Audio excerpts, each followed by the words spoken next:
that the vast majority of them are not going to explain why, and probably because most of them don't know why. So we want to talk about why, and the reason that why is so important here. Not that it's not important whether we talk about hitting mechanics, it is for performance, but this is also about injury, right? We talked about on the last episode about how the injury rates just keep going up, going from, in baseball, for instance, a 3-man rotation, a 4-man rotation, to a 5-man rotation, to adding closers to shorten the window of the starting pitcher, and then adding setup men that go in the 8th inning. And now we have middle relievers, et cetera, right? So, but the injuries still keep climbing, advancements in strength training, et cetera, and they still keep going up. So we believe, and this is kind of understood, I think people that understand the body a little bit, that the main the main reason here, the common denominator, is the arm action, improper arm action. So we're going to talk about, and Kevin's going to help explain to us the difference of when your hand is in pronation versus supination as you're throwing the ball.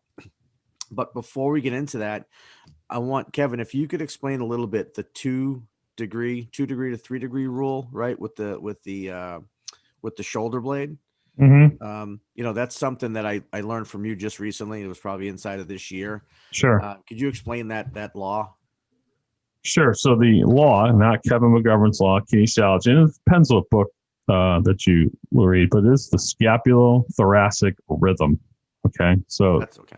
So what that is for every 3 degrees, the humerus goes into elevation, right? Which is kind of flexion, abduction. In the middle of that, we call it scaption. Okay. So as I'm lifting my arm, my shoulder needs to rotate and depress.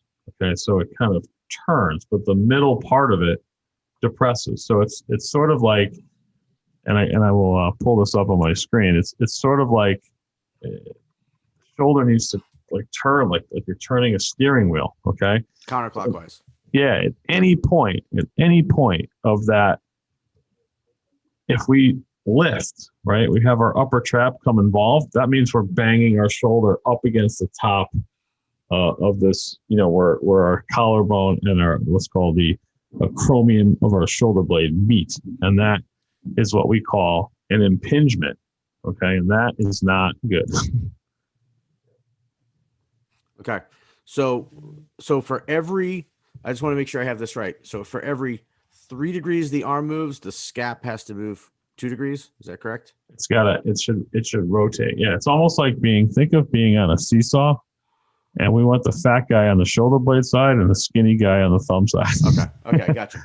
And so any violation of that law, right? So if the arm moves, now how can that happen? How can I make my arm move, say 5 degrees, and the scapula only rotate 2 degrees?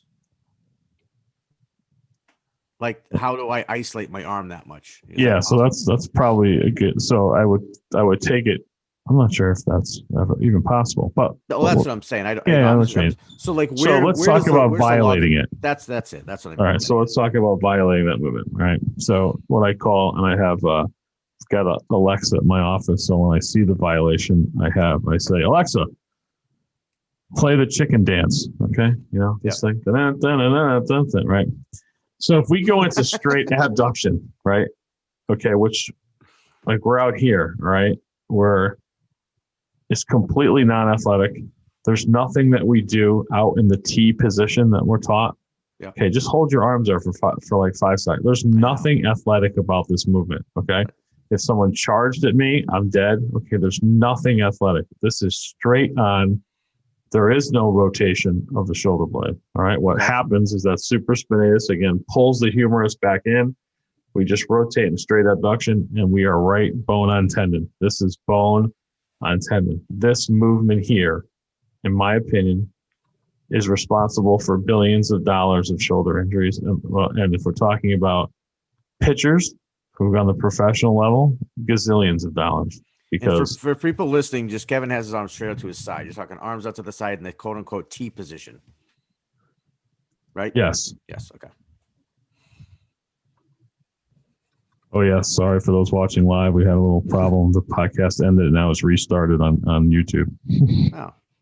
Listen, this is our producer's job. This is why we have to fire this guy, Mike. He's done nothing. He really hasn't. Clearly. Yeah. Let's be honest. So I'm gonna, as you guys are talking, I'm gonna try to pull up a video showing exactly what I'm talking about. All right. So while you're doing that, okay. So Kevin just described the T position, which, by the way, if you have been a player and were was a participant in a clinic, or if you have a child baseball softball player in any clinic, 99 out of 100 times, that's a position that your child will be taught to start in when they're throwing, is the T position. So arms straight out to the side, like you're making a T with your body. And I've heard it a bunch of different ways. You want to show the ball, if pretend you're on the pitcher's mound and you want to show the ball to the center fielder. I've heard for little kids, feed the dragon. I don't even know what that means. I don't even like feed the dragon. I don't even. Yep, feed the dragon. What is that? I think it's like you're afraid of the dragon, so you're looking away, you're looking at your target, but you're holding the ball back. I don't know. That's awesome. It's ridiculous, but that's stuff that's taught. And this is still currently being taught with kids, and we're going to keep going into why this is bad. Okay, what do you have, Kev?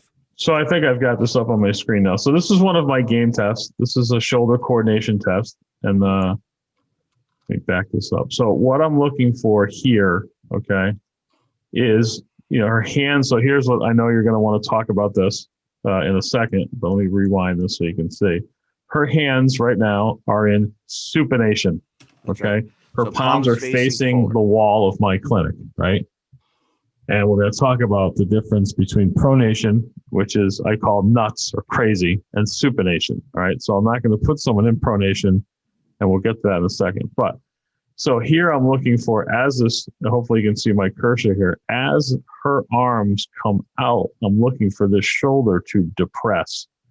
But more importantly, the first time I see someone, no one has very good shoulder coordination. So really what I'm looking for is what I call big brother. All right. That's the upper trap. That's the bully. I call it big brother if we're talking about a 3-person family, because there's 3 parts to the trapezius muscle: upper, middle, and lower. So we kind of have upper is the firstborn, the person who does all the work. No one cares about the middle child, and the baby does nothing. But the most important muscles when we talk about the shoulder are the middle and lower trap, the depressors. The upper trap is an elevator, okay, going up. We don't want that, all right? So when she starts moving here, you're going to see that right there, boom, her trap elevated, right? So here she is in a classic T position, and you'll see that now her trap has done this work, okay? So here's a classic T position. This is someone who is an active shoulder impingement right here. So okay. if I back it up, so I'll let you guys feed in a sec. So when I talk about human movement and what I do for human movement is that every movement needs to be, what we're doing has to be an athletic movement. And what I mean by that is that if we take a high-speed camera and and film the movements, each one has to be the ability to do another movement, okay, at the blink of an eye without doing some preparatory movement, or be able to protect yourself, okay? So when you're out here in the T position, it's just not athletic because we're causing, I'll run this whole thing. We're causing injury. I mean, you can see her elevate those traps. That's her immediate. Okay. And then when she comes down, you're going to see the traps even stick up even higher here. See this? And that's all bad. This is a complete failure. And this is one of the tests that really kids should be doing before they even put a ball in their hand. So this is interesting because, and correct me if I'm wrong, but one of the things too is if the further your extremities get away from your body, the less influence your core has, or the less your core is involved in the movement of that, right? And so it's easy. You want to test that for your carrying groceries into the house, okay? Right? You got them. You're holding them close to you. Your arms are by your side, or out in front. Hold them by close to your body. Hold them out in front. Extend your arms out and try to hold them. See how much heavier they feel, right? So they're not as heavy when you're close to the body because you have other muscles, the bigger muscles assisting you bear that weight. Is that fair way That's to say it, correct. Kevin? And you can even see this from Freud. You can see right there that she shrugged. So this Right. person here, right, just so we'll be in full disclosure, has bilateral shoulder pain and neck pain, right? And this simple test of just straight abduction in one plane of movement. There are the Right. three. There's the forward. There's cut the body in half. Between your legs, cut the body in half, front to back, and then transverse plane, which is rotation. So in one plane of movement, she's shrugging. That's her first move. So Okay. kids that I see in adolescence, like these, 11, 12, especially girls, that's their first move. They're doing that because they're just learning how to move. And that upper trap it's a bully. It just takes over life. Right. And so the shrug, right, that the upper trap, becoming engaged, huge problem. You see it across baseball and softball myself. In fact, and we teach kids to not use it, but it's such an overpowering movement, right? That's something that the body does that it's hard. You still see kids do it. So now, right, with that T position, there's the trap. But then the other thing that we want to talk about, there's two things: the pronation and supination. Now, in the video, if you didn't see the video, if you're just listening, in the video, she had her arms. This woman had her arms down by her sides. Her palms were facing forward, and her pinky fingers were like on her legs. And she rotated up in a big circle till her arms came together above her head. Like a snow angel. Like a snow angel. So we're going to talk about the difference between doing it that way and then also doing it with palms backwards with your thumbs. But before we do, position, Kevin, that these kids are taught at every single throwing clinic. Okay. The other thing that it's going to do that is very bad for your arm is it's going to create severe arm lag or arm drag. Right. So That's from correct. that T position, the ball is as far away as you can possibly hold it, essentially, and you're supposed to turn to throw it. Now, if you do that, and you don't even have to have a ball in your hand to test this, you put your arms by your side and you turn, you're going to feel your shoulder tense up. That's your body moving and leaving your arm behind. All right. It's just a millisecond or whatever it is. It's a very short amount of time, but it's disconnecting your arm from your body. Not a good thing. Okay. And this is one of the things that you see in pitchers, mostly pitchers, but people just who have throwing injuries, a lot of them have this flaw in their throwing mechanics. Right, Kevin? So you want to talk about so when we talk about hitting, lag is not a bad thing. We're talking about the barrel, right? You want your bat to lag, you want your barrel to lag. It's just the law of centrifugal force, right? Because the further away you get from that center point, the faster that thing's going to move, whatever that thing is. In this case, would be a baseball bat. But when it comes to pitching, and I think, Kevin, maybe is that why people are taught the T? Because they figure the further away you get the ball from your body, the faster it's going to go. Like, what do you? It's the Happy Gilmore. It's the Happy Gilmore thought. Like I'm gonna start winding up and running from back Reach here. way back. Okay. Yep. Whereas Bruce Lee is the opposite. Core boom. Right here. Okay. Yep. So, Michael, I have to interrupt because I actually have my I actually have my my messenger up, and I'm going to share my screen again because this is not good.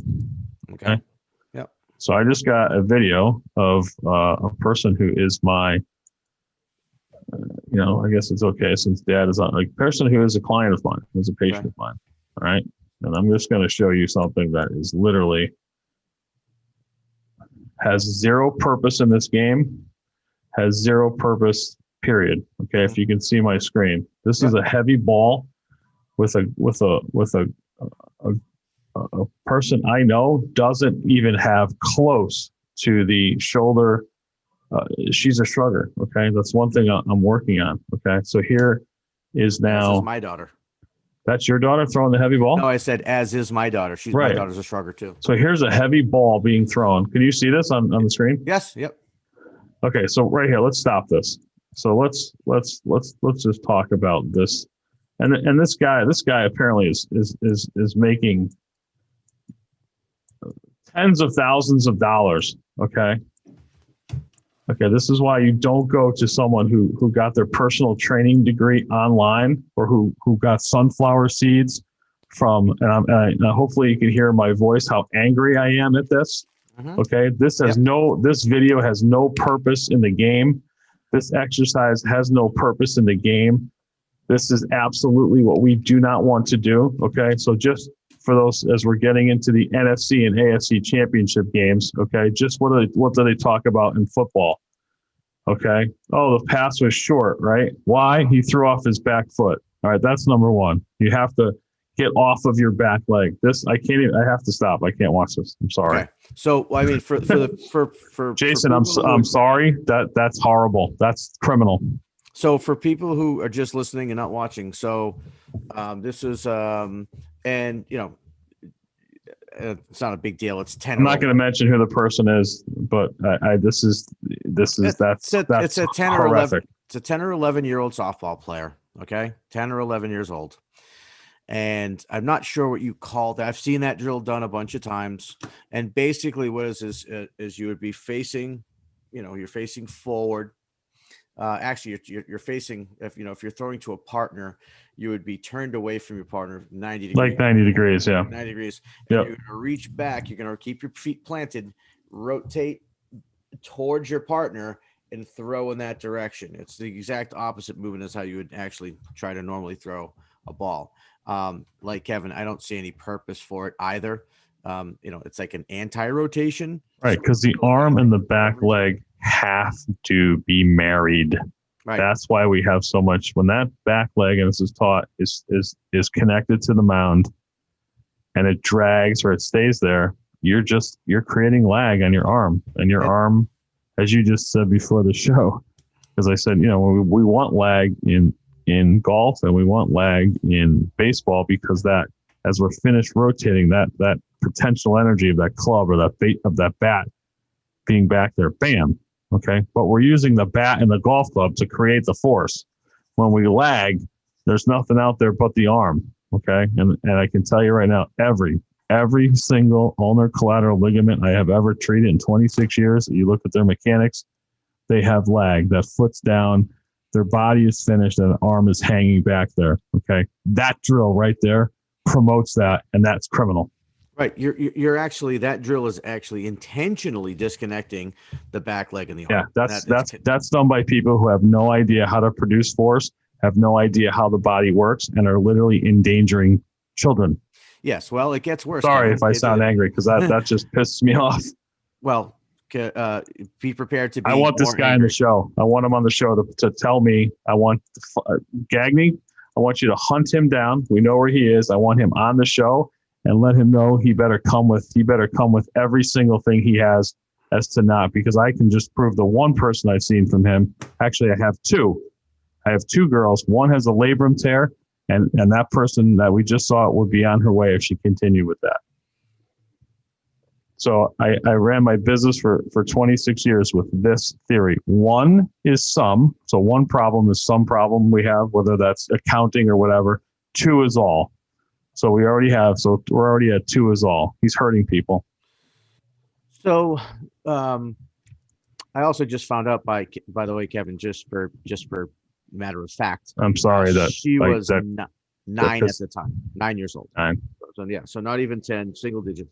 And it would, and I don't know. It looks like it's a weighted ball. I don't know. Oh, it's definitely a weighted ball. Yeah, I know. Yeah. It's probably, I know the ball. It's a weighted ball. Yeah. Yep. Yeah. It's like one of those power systems, whatever. But and I feel bad because these parents are hoodwinked. Okay. And they're spending thousands of dollars on these courses, injuring their children. Right. And so it's all in the name of arm strength and throwing faster, and sort of like what we talked about last episode, which is, bigger, stronger, faster. Now it gets worse. I hate to break it to you, but it does get worse because that's one of, let's see, 1, 2, 3. That's only 3. So you sent me three drills. Okay. One was, I think I have the same drills.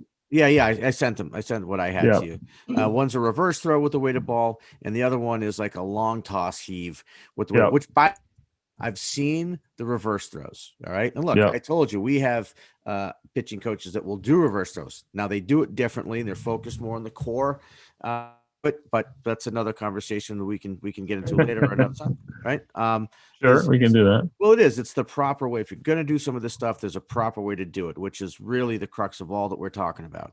I've Yeah, and I will never just say to seen. that, I'm a huge Olympic lifting proponent. Yeah, I have barely seen anyone who actually does it correctly that's ever come into my office. right. Well, because that's it. I mean, And it hurts people if it's not done correctly. We're talking about movement. We're talking about how to throw properly. There's so many different ways to do it incorrectly, but so it's about movement and moving properly. And it's not just throwing, it's lifting weights, it's running, it's anything, right? But we're talking about throwing because the injuries have become so prevalent that Kevin is now seeing, 11-year-olds, 12-year-olds with Tommy John, like rehabbing Tommy John. Absolutely. Surgeries. That's growth plate, all that kind of stuff. Yeah. Right. And so I've seen the reverse, that the throw that I try to describe, where you're facing away 90 degrees, facing away from your partner with your arm side to your partner, and then rotating chest to your partner, then throwing from there. That's the drill. I hope I described that well enough. The other one is the reverse throw, right? We're just throwing backwards. I've seen them both. I've never seen ever a long toss with a weighted ball. Never saw it. That's just insane. Yep. And so we're keep in mind that these actions are injurious in and of themselves. Now add to that they were taught to throw with the T and to create arm lag, and it's even more so. And especially for a 9, 10-year, this is for everybody. For a 9, 10, 11, 12-year-old player, you should be 100% focused on throwing properly. Forget about weights, forget about arm speed and arm strength. They haven't hit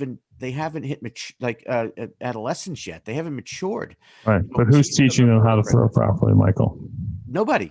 Right. Nobody. That's my point. Is that they're throwing weights instead of learning. Right. So hopefully you can see this. So if we're talking about arm lag, if you can see my screen, this is a still picture. It's a video. I took a bunch of stills off of Twitter. Yep.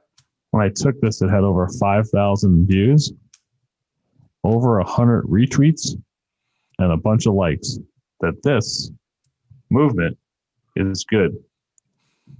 So here's one of these pull downs. So, look at where the arm is pointing to, essentially second base. Yep. And then we get the next picture. His back knee doesn't look good either. No, hard. There's nothing athletic about knee way over the toe. I got it. It's just, that's essentially what I'm talking about when I talk about lag. We both talk about lag. It's just, right. Yeah. Sorry. I'm literally upset. I'm literally upset. Hopefully about that video I just saw. Like, oh my God. Because you know what? The guy's probably making money hand over fist from what I'm hearing. Hand over fist. So Ryan, while if you can just pull up that site and see what they have as sort of their mission statement. I don't know what his website is, but I'm sure he has one. If you could pull that up and just let's see what's promoting, because I'd be interested to see if he's promoting arm health or if it's really just So while he's doing that, so look, we talked about all these things that are just bad. Now it's important because this is going on daily. This isn't, now the particular video used today, that girl is no longer 9 years old. She's a little bit older. So it's been a couple of years. However, this is still being taught every single day in many, many, many facilities and many, many programs.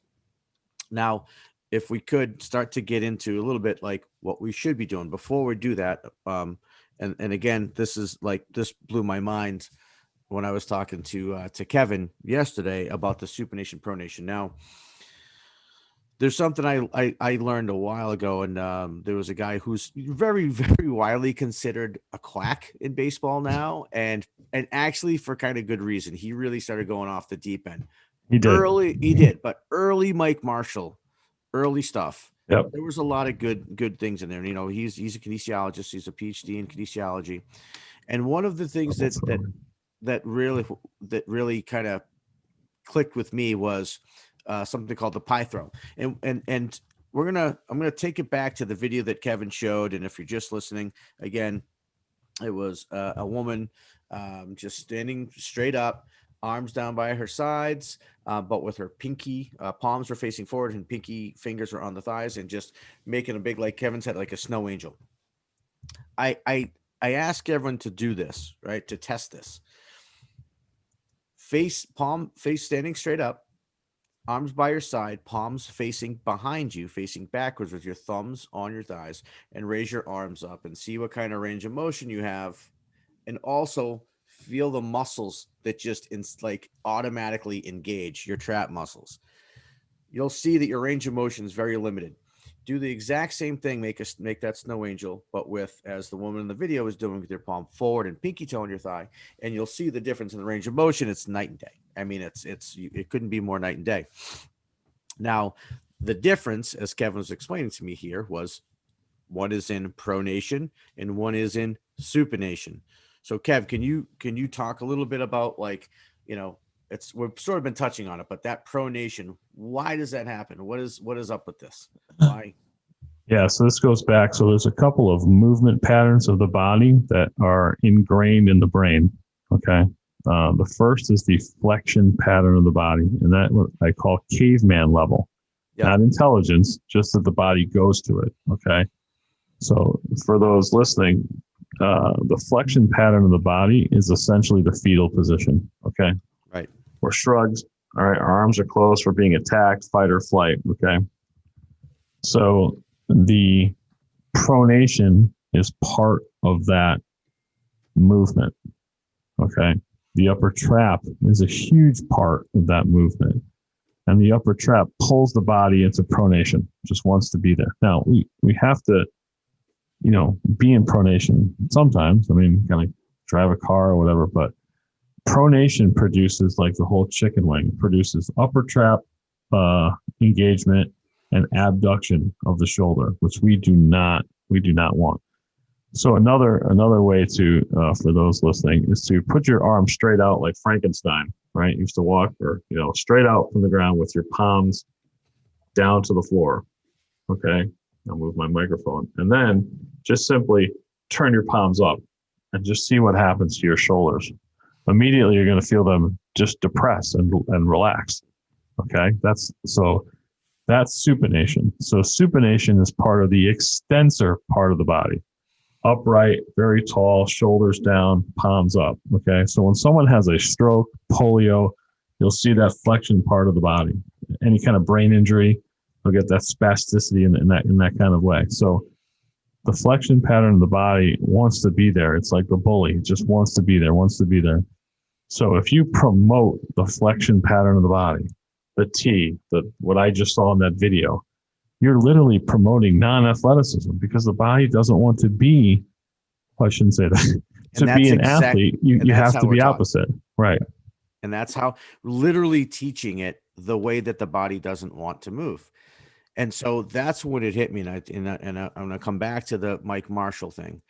It was the first time I saw that snow angel, palm forward and palm backwards, and the differences of the two through something that he had put out many, many years ago.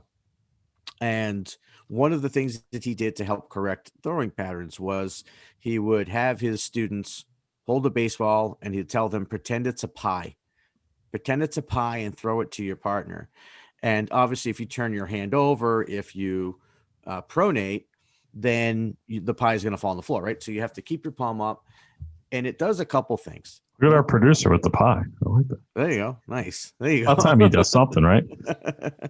So it's real. It does a couple things. Number one, obviously, is it keeps you in the supinated, so it relaxes your traps and shoulders.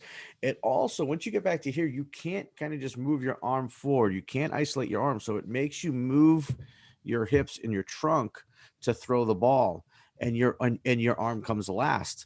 And that is the absolute key. Last. Yeah, to move, not to lag. To move. Like it could be carried along the zone passively, right? Right. But you have to throw it after your trunk is completely rotated and it's going. And that's what they throw downhill. Right. I challenge any of these pitching gurus to actually tell me what throw downhill actually means. I'm going to tell you what it means.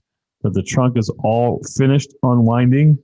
The arm is, hey, still have the ball. It's like the Bugs Bunny thing. Still got the ball. And now I'm throwing with gravity.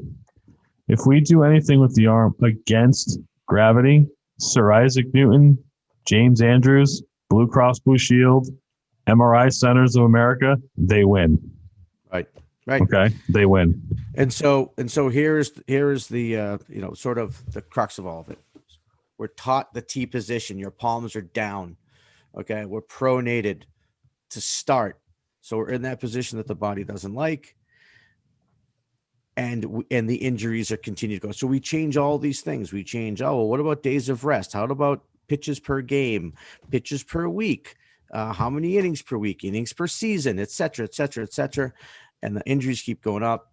And yet there's something very simply that we could look at and starting to fix our youth athletes, our baseball and softball players. Today, we could start this right away and start increasing the amount of healthy players, decreasing the amount of injuries, especially in youth sports, and creating the good habits. And so, and I know we don't have a lot of time left on this particular podcast. And we got time. Yeah, well, we're going to stay on this anyway because I think it's at least 20 minutes. We're good. Yeah, and get into like doing it properly, doing it correctly, and getting to that, the supinated position earlier on. I had mentioned when I was talking to Kevin before the podcast, I was talking about Roy Halladay. And Roy Halladay was a pitcher. If you don't know the pitch for, most of his career was with the Blue Jays, right? Toronto Blue Jays. Finished with the Phillies, right? Yeah. Yes, he finished with the Phillies. He died tragically in a plane crash. Yes. But just a workhorse, as the term goes in the sport of baseball, right? A guy who threw a lot of innings. He wasn't out on the injured list very often. Just solid pitcher. Now he's somebody that always stood out to me because he would go palm up. And by the way, that's sort of the supinated position.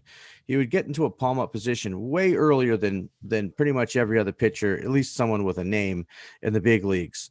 And I always found that interesting because that reminded me sort of that early Mike Marshall thing. Sure. And again, and just to be clear, I am not some Mike Marshall disciple. I'm not. Like I said, he does have some good things. He does have some good things, especially in the beginning. Yeah. And this was one of them. And the other person to really look at is Mariano Rivera. Someone who just held on to the ball as long as he possibly could, and then turned, and that arm was in a great position.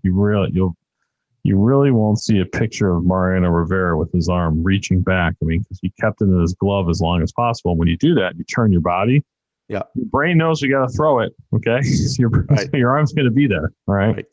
Because if you take your arm out of your glove and leave it there, something's got to hold it up. And that's your muscles. So essentially, as you're turning and your arm is there, it's counterproductive because your arm should be a whip, right? If you're holding it there, that means when you turn, now I'm actually fighting against my body to throw. Right. And, getting back, and I think we probably could segue and help the parents out a little bit. We had chatted the other day about, what's the measure for all of this training and strength and conditioning? Who's measuring this? What is the metric you're looking at? Okay. Yes, we can look at increases in exit velocity and all the stuff that you get from the Rapsodos and all of that, right? So when you get up in the morning after throwing 7 innings, if your elbow joint hurts or your shoulder joint hurts, you are hurt. If your back hurts, your butt hurts, your shoulder blade muscles hurt, your big muscles, your quads, good, too bad, keep moving. Right. If it's muscle tissue. Yeah. If it's joint, you're hurt. So right. With all these, I just posted something on my webpage. It was 3 years ago. I had a kid who went to one of these velocity camps in Texas, throwing weighted balls in January, misses his entire high school season. Okay. Cause his elbows hurt. Okay. I'm not, tapping myself on the back, comes up to me in August, 2 days of throwing correctly, fixing his mechanics, was at 78 at that point or 77. He's now sits 92. He's from Pennsylvania. The Orioles doctor said he needed Tommy John. He never had Tommy John. Okay. For those who don't know, Mike may know, I tore my ulnar collateral ligament in 1997.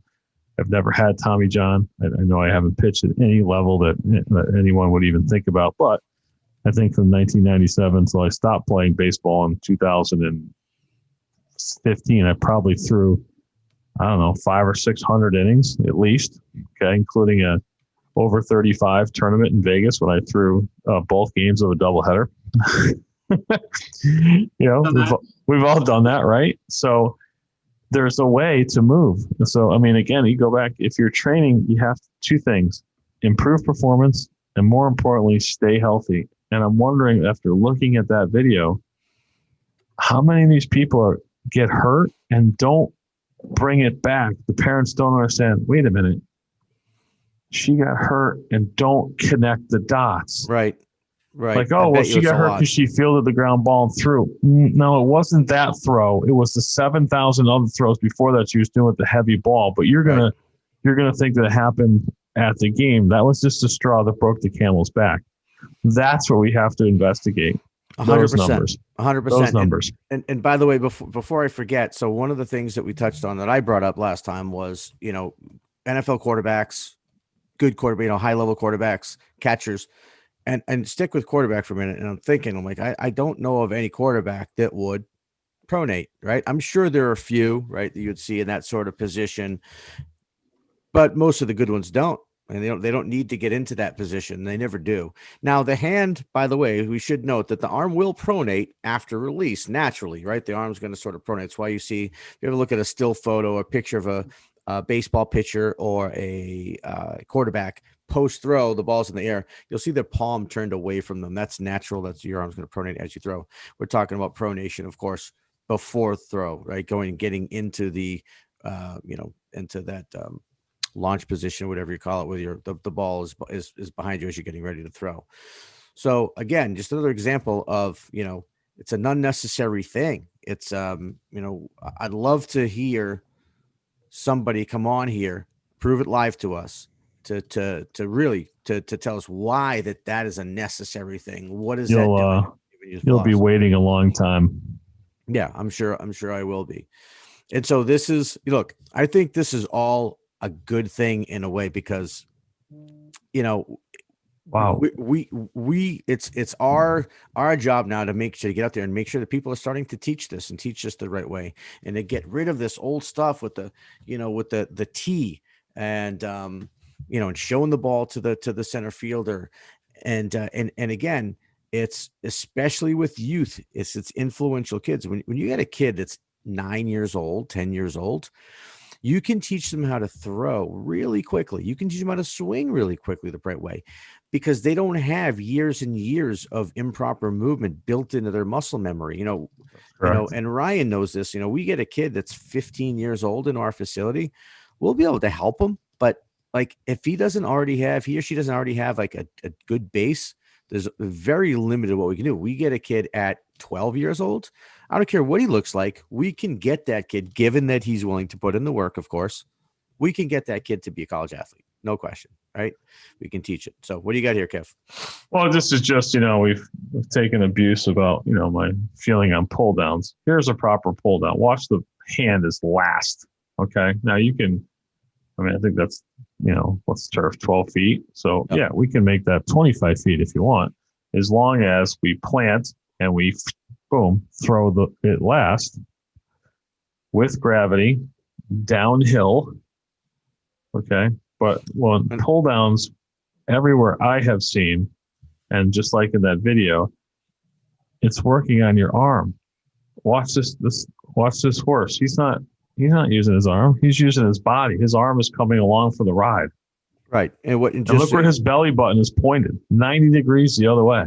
Right. So, yeah. So I was just going to describe. So what we're watching here, watching a baseball pitcher, and he's doing what we call a towel drill, right? So instead of throwing a baseball, he's inside, small quarter. So he's going to hold a towel.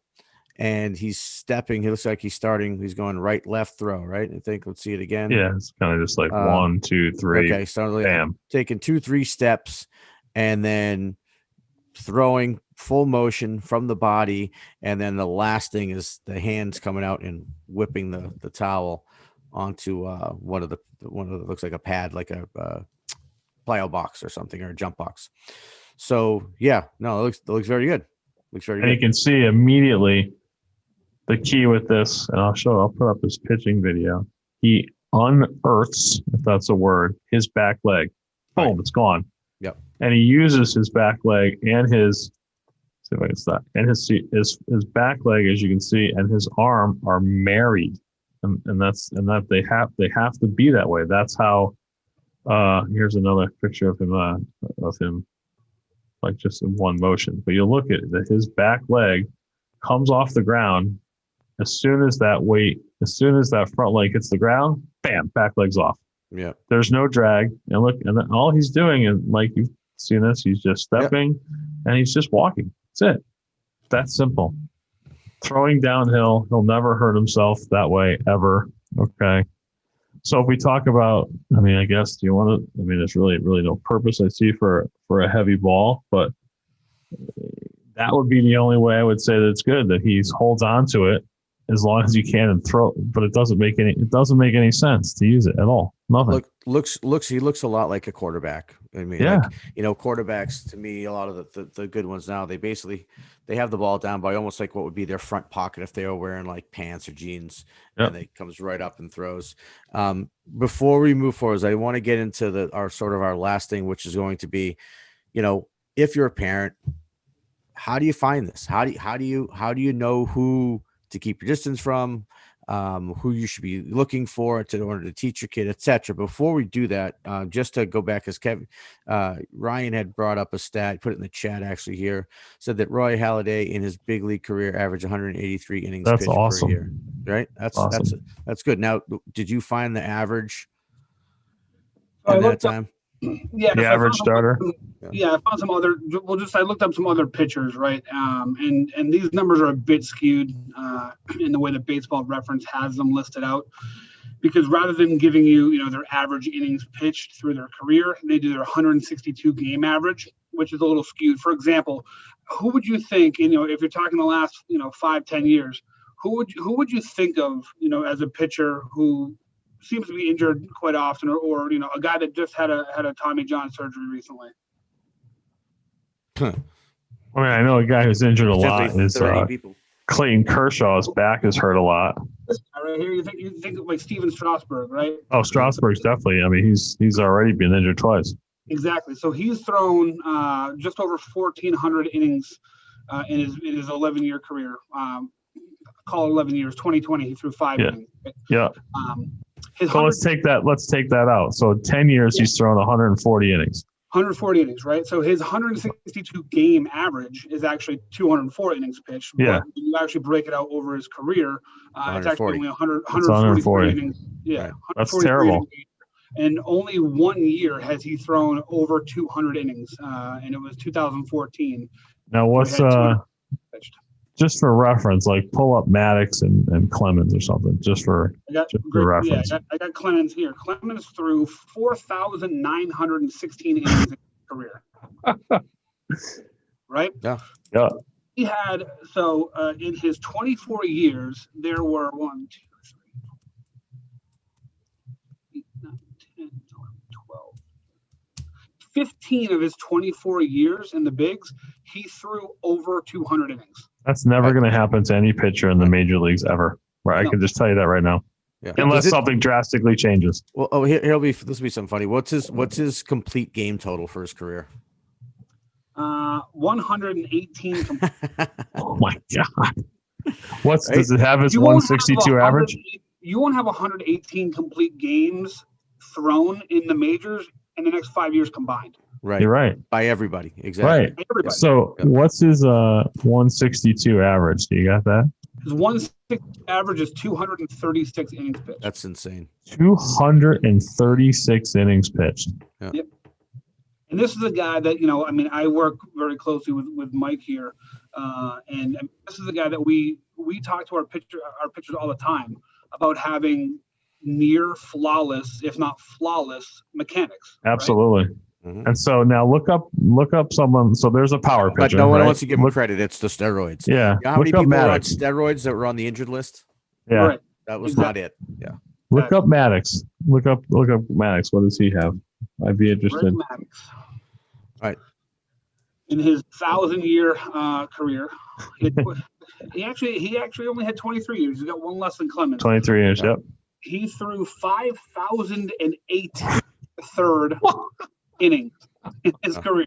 His 62 game average is 229 innings. Wow. So slightly lower than Slightly Clemens. lower.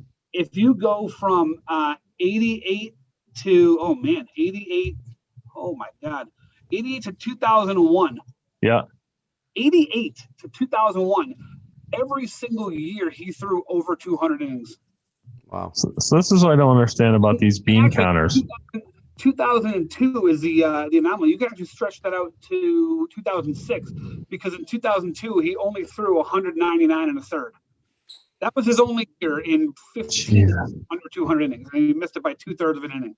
So this is what I don't understand about these bean counters. There's two Hall of Fame pitchers. Whether you talk about Clemens is a Hall of Famer, whatever. Okay, he's a Hall One of of the best Famer. ever. He's a One of the Hall of top. Famer on this planet, the next planet, whatever. Okay. Why are we not trying to emulate or duplicate that? Why do I have to look at these guys in the World Series pitch 3 innings and they're gone? Yeah. But also wait. So hold on.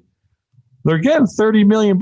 So it's not like they're getting, half the work, half the pay. I don't get it. And they're blowing out and no one cares. Nobody cares because the next guy, it's like next guy up. Well, one of the things, it's funny you say that, because one of the things that I was planning on doing as a part of this podcast, and I even gave Ryan shared some notes, is we wanted to kind of go back to that article that was. Oh written, yeah, let's do it. We got talked some about time. We got a couple Berra, minutes. right? Yeah. And so just a couple things that really stood out to me. We're gonna. And by the way, she hasn't answered the tweet. Right. So I'm just bouncing around. So this is not supposed to flow. I'm not going to read the whole article, but a couple of just like pieces. She's talking about Tommy John and Strasburg, and she was talking about.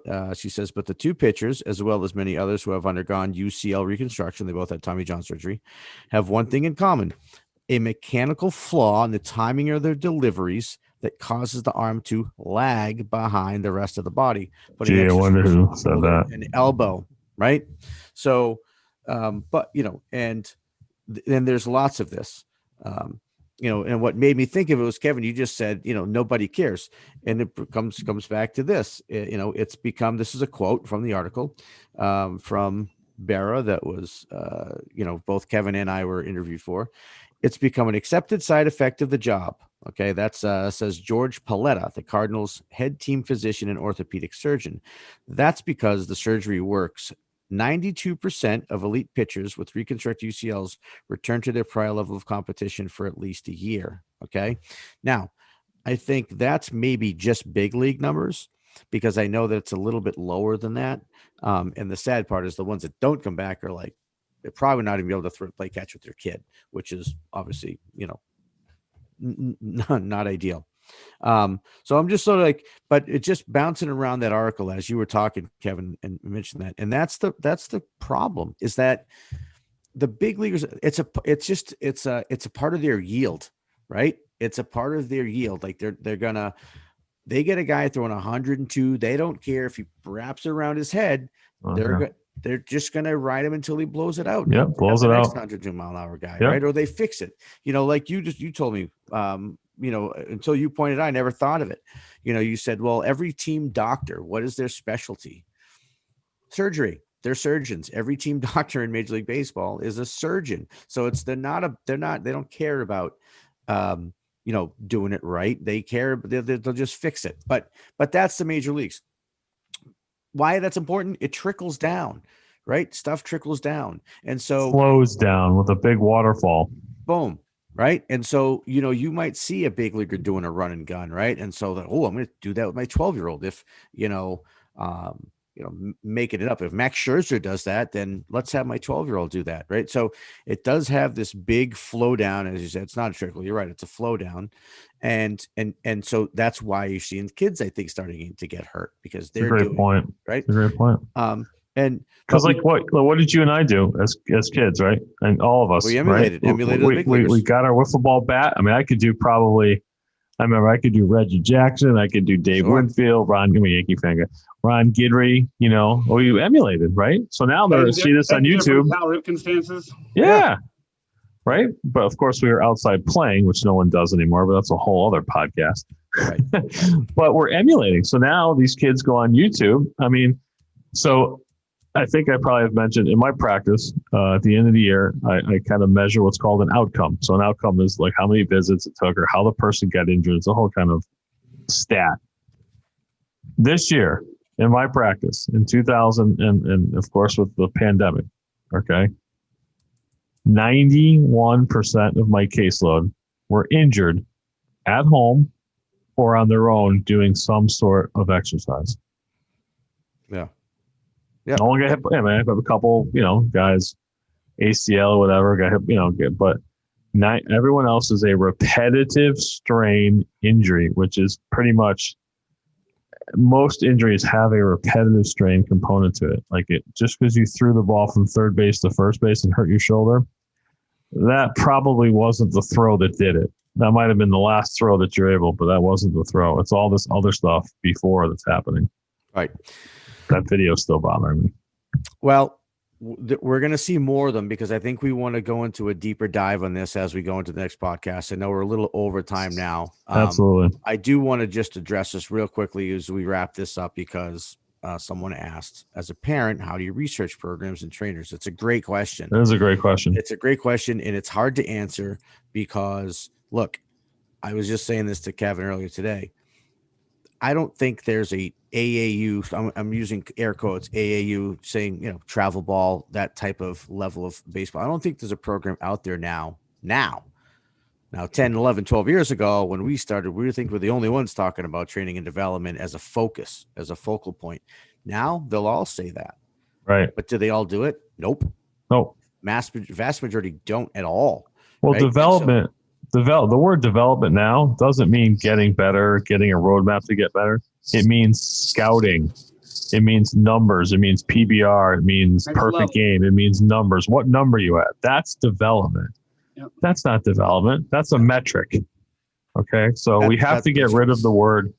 We have to throw the metric out. The metrics come. That's great. That's awesome. Everyone needs metrics. SAT scores, grades. We all look at metrics. But in order to produce those, you have to move better. You have to, be shown correct things to produce those metrics so that you have longevity. Our term was individual mechanical skill development. I love that. Right. That's so nice. Learn the skills, right? Because these are learned dynamics. But like I said, I've started just. I now can't figure out how to shut off. All right, we'll wait for Kev. I don't think it's me. There's literally one button to do that. Yeah, I don't think it's me. It could be Ryan. That is Mike's ringtone. That's not. I don't have ringtone. I have silence, and that's my new phone. It doesn't have that ringtone. It doesn't. Yeah, my phone's not ringing. I don't think it's me. There you go. Not me. Aha! Not me. I don't know who it was. Maybe Jason? Right. I don't know. Nope. Wasn't me. All right. All So right, anyway, so let's get back to the question, right? So All right, go back to the question. The point is, the tricky part for parents is that no matter where you look, they're probably going to tell you that we developed, right? And we've had kids that would be and it usually happens if in the travel ball world you have your A, B, C teams, right? You have your better teams, your middle road, and the C team players always want to go make an A team somewhere. Yep. We've had players that come back, but they go and look and they hear about, this program they developed too. Yeah. How do you know that? Well, they told me. Okay. Yeah, of course they did. That's the problem. This guy that we're talked about today, this Wasserman, and what's his first name, Jason? Austin Wasserman. Yeah. Yep, Austin. Yeah, he needs to be on this show. So, look at it. And he's going to show you all sorts. I'm sure if you go to his website, he's got all sorts of videos promoting this. Probably coming from Driveline. Yeah. He's got a YouTube channel that you can check out. Yep. There you go. And he's going to show you metrics. He's going to say this girl went from throwing X miles an hour to this miles an hour. This is an increase in this and that. And side note, I'd love to see his actual injury list, but that's all right. I want to interview that girl and ask her a couple of questions, or just show her that simple snow angel test, which she will fail. Right. So anyway, to answer your question is, go and interview people before you sign your son or daughter up for a program. Interview them and ask them questions. What's your injury? Do you have a lot of injuries in this facility? Do you keep track of injuries in this facility? What kind are they? What do you do to rehab them? Do you have somebody? And just, do as much research you can on arm health. There's not a lot out there, unfortunately. That's why we're doing such a big thing on this, but hopefully it's going to be out there soon where it's going to be available to everybody, because that's really what it is. It comes down to education and information. But the best thing you do is interview the people and ask the number one question. The biggest question you can always ask is why. This is absolutely why, and make sure it's a common sense answer. That's all I have. Well, that's a great point. Ryan, what do you got? Anything? I think I'm good on my end. All right.